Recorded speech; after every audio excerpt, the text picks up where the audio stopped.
Gunpowder units were a pleasant surprise in Shogun too. Once you get over the great dishonor of using Western weapons and understand the limits of the range and morale, imported matchlocks were a satisfying new force on the battlefield. They could shred through enemy cav, and their mere existence in an army discouraged an opponent from charging you straight on. It was also pretty damn satisfying positioning matchlocks on the edge of your fort walls, free to fire on those expensive melee units as they tried to climb up. And in a different regard, the samurai were pretty awesome. Most units could hold their own throughout the entirety of a campaign, so you never really had to upgrade units.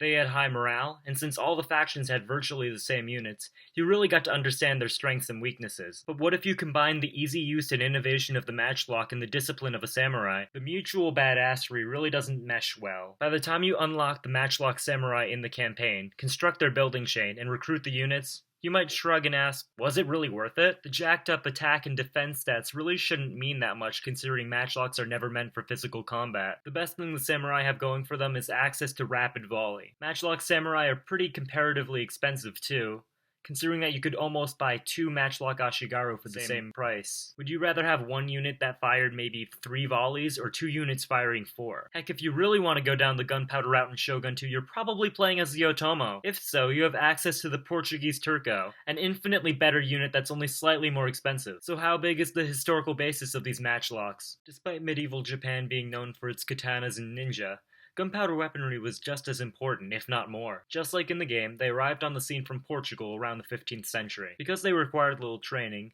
they were quickly implemented into battles, most famously at Nagashino. In the battle, Oda Nobunaga's arquebusiers shot down the famous Takeda cavalry, crushing the clan. By the end, over 10,000 Takeda troops lay dead, compared to less than 100 in the Oda army. Matchlocks gave Japanese a decisive advantage in land battles during the invasion of Korea. As one might expect, since the weapons had Western origins and were so easy to use, the samurai were very reluctant to personally use them in battle. There were some, but the amount really can't be understated. So I guess the rarity of matchlock samurai units in the campaign is surprisingly accurate. So after the war ended and the Tokugawa shogunate took power, everybody lost their guns, right? Actually, very little was done to regulate gunpowder weapons. Since they were horrendously inaccurate and can only be effective when fired in large groups, guns really never seemed to be a threat to the stability of the shogunate. Impractical for individual fights, these weapons were largely relegated to the elite for hunting and personal collections. Yup, the samurai, who never really used much gunpowder on the battlefield, owned the large majority of guns during the Edo period, so